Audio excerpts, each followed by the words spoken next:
नमस्कार मित्रों, स्वागत है आपका अपने चैनल ज्योतिष विज्ञान में।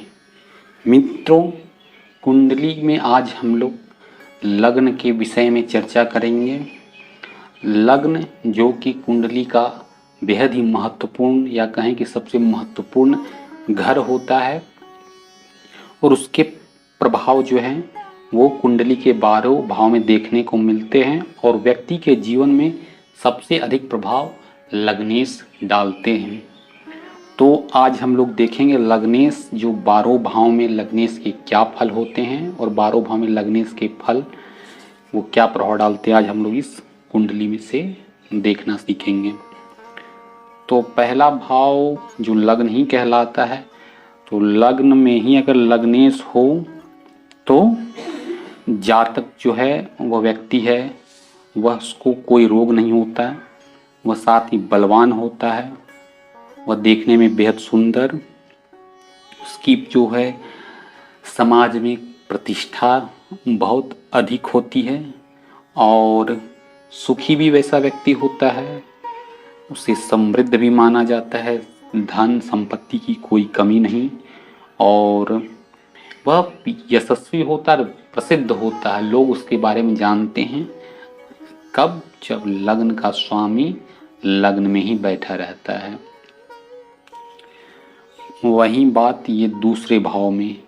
मैं आशा करता हूँ कि आप लोग किस ग्रह के स्वामी कौन से होते हैं ये आप लोग जानते होंगे। ये मैंने पूर्व के वीडियो में बता दिया, अगर आप नहीं जानते हैं तो आप वीडियो देख लीजिएगा। अब लग्न अगर लग्नेश जो है अगर ये द्वितीय भाव में बैठे हों, यहाँ दूसरे भाव में बैठने से लग्नेश वह धनी होता है, क्योंकि दूसरा भाव जो है वह धन का कारक है।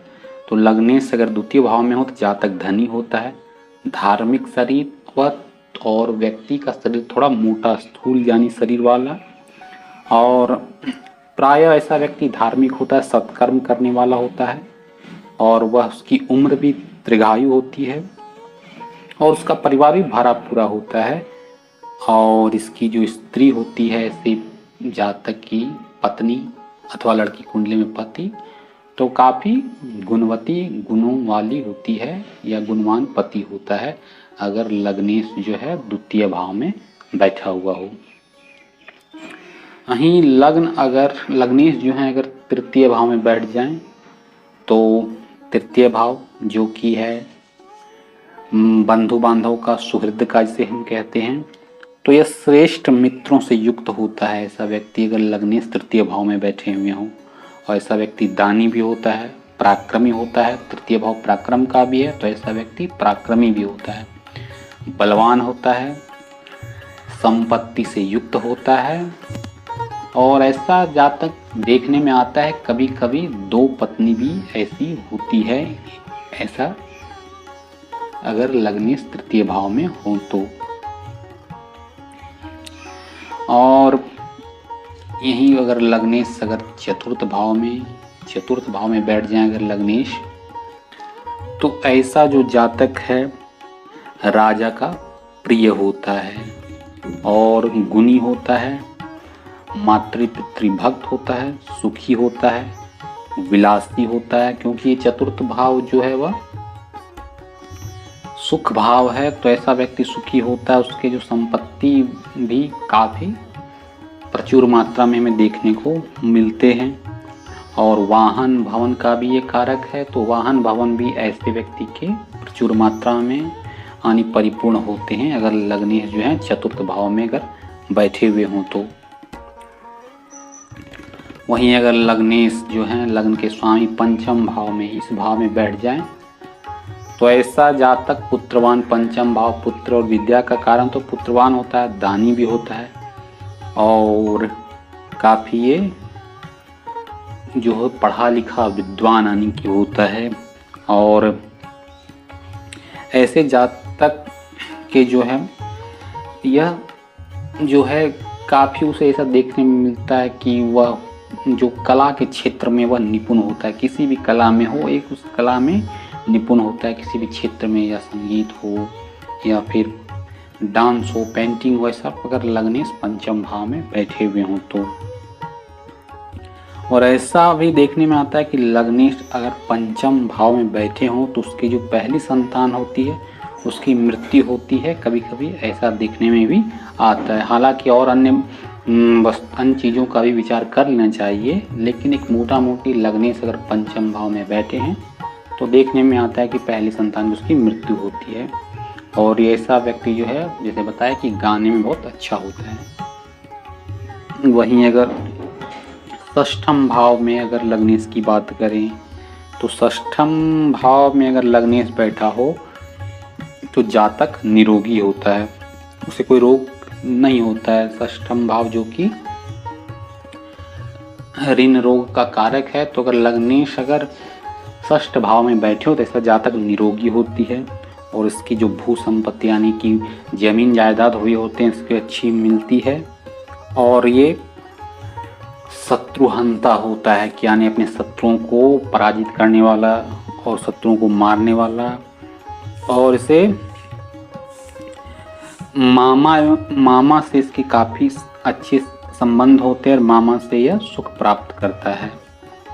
और फिर ऐसा भी देखने में आता है कि ऐसा व्यक्ति बोल के अब मतलब से ऐसे दुश्मनों को तो पराजित करने वाला होता है, लेकिन खुद ही अपनी बातों से अपने शत्रु को ये बना लेता है, अपने शत्रु को बढ़ाता जाता है अपनी वाणी के द्वारा, ऐसा देखने के मिलता है। अब बात सप्तम घर, सप्तम जो कि जाया भाव पत्नी भाव का है, तो सप्तम भाव में लग्न रहने से ऐसा पहले जातक जो है वह तेजस्वी होता है, शीलवान होता है, सच्चरित्र वाला होता है। और ऐसे जातक की जो पत्नी होती है काफ़ी सुंदर होती है, देखने में बहुत ही गुणवती होती है, तेजस्विनी भी होती है अगर लग्नेश सप्तम भाव में हो तो। और ऐसा जो जातक है अगर पति की पुरुष की कुंडली में ऐसा जातक को देखने मिलता है कि इसकी पत्नी पहले मृत्यु हो जाती है, पत्नी की पति से पहले ही, अगर लग्नेश सप्तम भाव में हो तो। वहीं आठवें भाव में अगर लग्नेश की बात की जाए तो ऐसा जातक काफ़ी कंजूस देखने में मिलता है और ये एक एक पैसे को जोड़ने वाला होता है। और अष्टम भाव जो कि आयु का है तो दीर्घायु निश्चित ही होगा अगर लग्नेश अष्टम भाव में हो तो। और अगर लग्नेश में अगर शुभ ग्रहों की दृष्टि हो तो वह बुद्धिमान भी होता है, मान बढ़ाई पाने वाला होता है और स्वभाव से काफ़ी सौम्य होता है, मृदुभाषी होता है।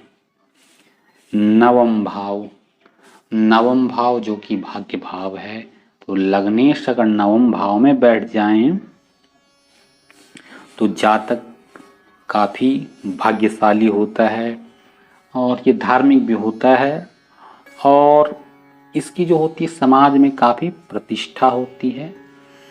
ऐसा जातक शीलवान और सुखी प्राय देखने को मिलता है लग्नेश अगर नवम भाव में बैठे हुए हैं। दशम भाव जो कि कर्म भाव है, तो लग्नेश अगर दशम भाव में हो तो ऐसा जो जातक होता है वह राजा का मित्र होता है और माता पिता का आदर करने वाला और माता पिता से सुख प्राप्त करने वाला होता है। वो विद्वान भी होता है, शीलवान भी होता है, काफ़ी पढ़ा लिखा होता है। और इसकी सरकारी नौकरी की अगर आज हम बात करें तो राज्य से सुख आने का भी कई अगर वर्तमान अगर परिप्रेक्ष्य में बात करें तो सरकारी नौकरी ऐसे जातक की अगर प्रयास करे तो आसानी से हो जाती है लग्नेश अगर दशम भाव में हो तो। वहीं अगर एकादश भाव में यानी कि आय भाव में अगर लग्नेश हो तो वह काफ़ी उसकी जो है आय मिलती रहती है, आय बढ़ती रहती है और वह वित्त के मामले में काफ़ी चतुर होता है, उसे वित्त की कमी नहीं होती है, विख्यात भी होता है ऐसा जातक लग्नेश एकादशवें भाव में रहने से। विवेकवान तो होगा ही और धन आएगा तो वह प्रतिष्ठा उसकी समाज में होगी ही धन से के आने से। अब अंतिम भाव जो कि द्वादश भाव है व्यय भाव, लग्नेश अगर बार में भाव हों तो क्या क्या होते हैं। द्वादश भाव विदेश का भी योग होता है, विदेश योग का। अगर लग्न द्वादश भाव में हो तो उसका विदेशवास का योग होता है, नहीं विदेश में वह जा सकता है। ऐसे जातक की जो वाणी होती है थोड़ी कटुभाषी, कड़ा बोलने वाला होता है, और इसके अपने जो हैं परिवार से लगभग अनबन बनी हुई रहती है ऐसे जातक की, और खर्च भी इसके बहुत अधिक होते हैं क्योंकि ये व्यय भाव है। तो ये आज हमने लग्नेश के द्वादश भाव में क्या क्या प्रभाव होते हैं, क्या फल होते हैं, ये हमने जाना। तो आशा करता हूँ आपको ये वीडियो अच्छी लगी होगी, और अगर वीडियो अच्छी लगी तो आप इसे ज़रूर अपने मित्रों संबंधियों के साथ शेयर ज़रूर करें। धन्यवाद।